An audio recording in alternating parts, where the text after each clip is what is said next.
Oh guys, eto nga po pala kami nila Alob at El Christian. Titingin kami ng mga building na pwede palitan or i-replace na ilaw sa mga building.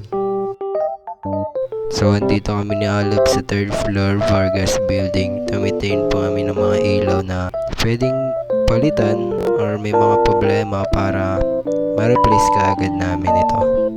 Dito nga ay nire-repair na ni Alob ang switch dito sa 3rd floor Vargas. At ayan si Sir Cor, teacher namin sa science dati yan, mabait yan. So dito nga guys, nandito na si Hansel at Alob, papalitan nila yung ilaw dito sa Vargas. So guys, ito na nga sila, pabalik na nila yung bulb at titignan nila kung ito ba ay gagana o hindi. Matik yan, gagana yan. So guys, ito na nga po. Yun, gumana. Ito nga pala yung masarap sa pakiramdam pag gumana yung ginawa mo. So dito nga guys, kumain lang kami saglit guys kasi break time na namin ng mga oras na yon. Dito nga, nakabalik na kami ng school at magpapahinga lang saglit para gumawa ulit ng ilaw.